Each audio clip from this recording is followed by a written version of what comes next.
Bienvenue sur Africa 24 dans cette nouvelle édition du QG Weekend. Voici les titres de l'actualité.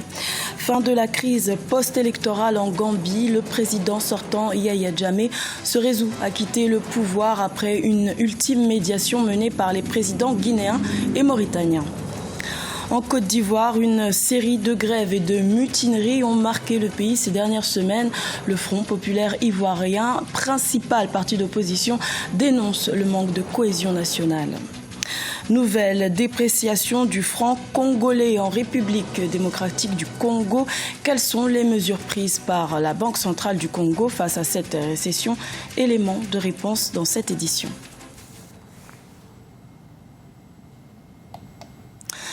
La crise post-électorale gambienne connaît enfin son dénouement. Dans un discours télévisé dans la nuit de ce samedi 21 janvier, le président sortant Yahya Jammeh a annoncé sa démission, une décision prise à la suite d'une ultime médiation avant une intervention militaire de la CEDEAO. Birama Sonera. C'est dans un discours prononcé à la télévision nationale gambienne ce samedi que le président Yahya Jammeh a annoncé son départ de la tête de l'État gambien. De plus en plus isolé, le désormais ex-chef de l'État a fini par céder et par accepter une résolution diplomatique de la crise en Gambie. Je crois en l'importance du dialogue et en la capacité des Africains à résoudre eux-mêmes les défis de la démocratie. C'est pourquoi j'ai décidé aujourd'hui, en âme et conscience, de renoncer à la direction de cette grande nation avec une infinie gratitude à tous les Gambiens. L'ancien président gambien était sous la menace d'une intervention militaire de la CEDEAO, Communauté économique des États de l'Afrique de l'Ouest. Le vendredi 20 janvier, le président mauritanien Mohamed Ould Abdelaziz et son homologue guinéen Alpha Condé ont mené une médiation ultime pour que Yahya Jammeh laisse son fauteuil au nouveau président élu Adama Barrow. Une médiation qui a finalement porté ses fruits. Je ne veux pas diffusion de sang. En tant que musulman et patriote, je crois qu'il n'est pas nécessaire de verser la moindre goutte de sang. Ma décision n'est dictée que par l'intérêt du peuple gambien. Pour l'heure, le contenu de l'accord reste inconnu, ni quel est le pays qui offrira l'asile à Yahya Jammeh. La condition sur laquelle les pays de la CEDEAO ne voulaient pas céder était qu'il quitte la Gambie. En rappel, la Gambie traverse une crise post-électorale depuis le 9 décembre 2016. Le président sortant Yahya Jammeh avait initialement reconnu sa défaite avant de changer d'avis et d'annoncer son refus de céder le pouvoir à son successeur, Adama Barrow, vainqueur de la présidentielle du 1er décembre 2016.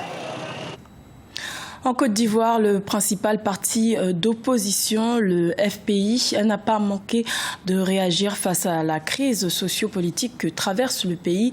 Le Front populaire ivoirien pointe du doigt l'échec du pouvoir en place et propose un gouvernement d'union nationale et de transition. Reportage de notre correspondant Olivier Conan, commenté par Ibrahima Djoumaba. Réaction du FPI, Front populaire ivoirien, suite aux mutineries au sein de l'armée et à la grève de l'intersyndicale de la fonction publique. Les militaires se sont mutinés à 2 reprises et les fonctionnaires sont en grève. Pour le président du FPI, Pascal Affi-N'Guessan, les remous actuels sont le reflet de la crise sociopolitique du pays. Le président Alassane Ouattara n'a pas réalisé la réconciliation nationale qui aurait permis d'affronter dans la cohésion les défis actuels. Il a échoué à réconcilier les Ivoiriens. Il a échoué à promouvoir une justice indépendante, impartiale et crédible. Il a échoué à bâtir une armée républicaine. Il a échoué à conduire une saine gestion des deniers publics et à préserver le pays de la corruption, du népotisme et du clientélisme. Il a divisé les Ivoiriens. Face à ce qu'il considère comme un échec, Affi-N'Guessan appelle à la mise sur pied d'un gouvernement d'union nationale et de transition. La mission de ce gouvernement sera de conclure une trêve avec toutes les organisations politiques, militaires, syndicales et sociales impliquées dans la crise et d'engager les négociations en vue de la résolution durable des problèmes auxquels les populations ivoiriennes sont confrontées.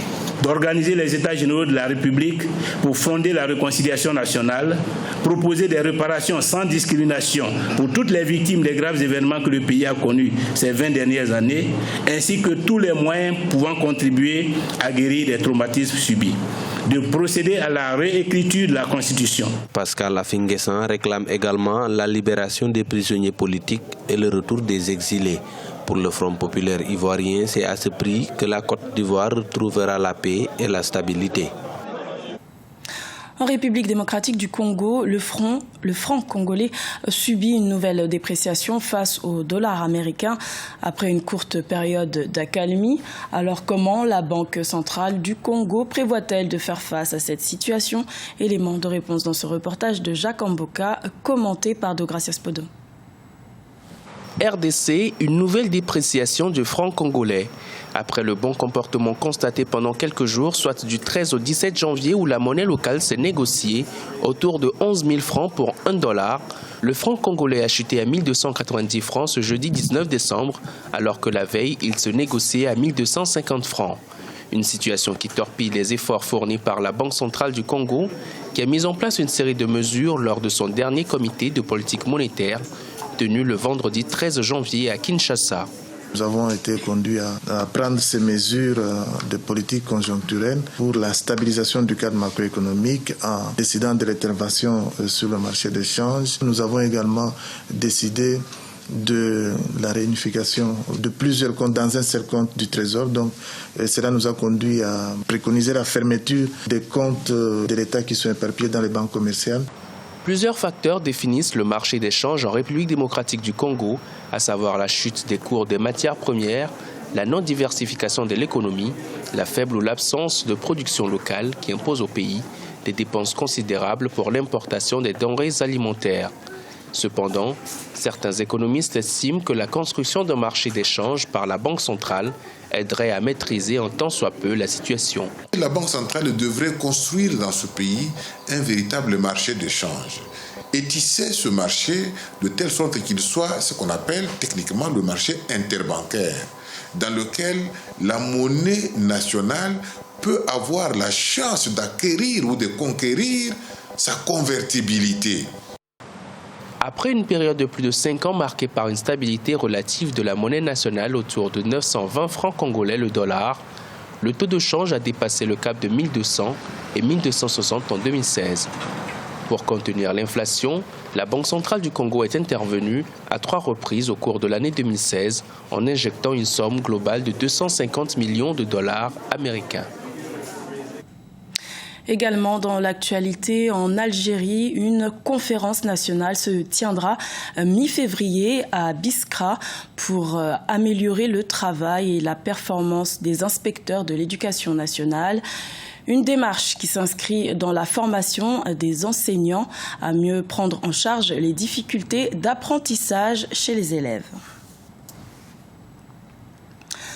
Le Cameroun jouera son avenir dans la CAN 2017 ce dimanche 22 janvier face au Gabon, pays organisateur. Quelles sont les chances pour les Lions indomptables d'accéder au deuxième tour de cette compétition? Élément de réponse avec Viviane Bauken. En s'imposant le mercredi 18 janvier au stade de l'Amitié face à la Guinée-Bissau, 2-1, et après le nul contre le Burkina Faso, le Cameroun a fait un pas vers les quarts de finale de cette 31e Coupe d'Afrique des Nations de football dans le groupe A. Mais il faut se rendre à l'évidence que rien n'est fait. Les Lions indomptables devront sortir des griffes pour arracher leur place pour la suite de la compétition. Depuis le début de la compétition, on a remarqué que l'équipe se limite à la moyenne d'un but. Après le but, quand elle a marqué, elle subit le jeu jusqu'à ce qu'on égalise. Et quand c'est le contraire, elle pousse jusqu'à égalisation. Quel Lion face à cette équipe du Gabon? C'est là où ma question va se poser. Là, on a affaire quand même à deux forces de l'Afrique centrale. Le Cameroun qui a besoin d'un nul, c'est faisable. Je peux déjà vous dire que c'est possible. On peut attraper ce match nul. Or, le Gabon a besoin absolument d'une victoire. Et c'est à partir de là que les choses peuvent bouger et changer même. Les supporters camerounais qui retrouvent peu à peu confiance en leur équipe nationale de football masculine formulent des vœux pour cette rencontre fatidique face au Gabon. Les Lions, c'est pour qu'ils se donnent encore plus d'efforts pour pouvoir remporter ce match par rapport au match dernier. Justement, du côté offensif, Clinton Dier, il a fait ses preuves. On voit que ça ne donne pas. et on attend justement du changement aussi de ce côté-là. En rappel, ces deux nations d'Afrique centrale se sont affrontées pour la dernière fois le 6 septembre 2016. C'était à Limbe dans le sud-ouest du Cameroun lors d'une rencontre en amical. Le match s'est soldé par le score de 2-0 en faveur des Lions indomptables. Le Gabon tentera donc de reprendre sa revanche devant son public ce dimanche 22 janvier à Libreville. Et la deuxième journée de la phase de poule de la CAN 2017 prend fin ce samedi 21 janvier avec le groupe D. Le Ghana affrontera le Mali à 16h GMT et l'Égypte sera opposée à l'Ouganda à 19h GMT. Ce journal a été réalisé par l'ensemble de la rédaction. Merci de votre fidélité. Retrouvez dans un instant une nouvelle édition de l'information sur Africa 24.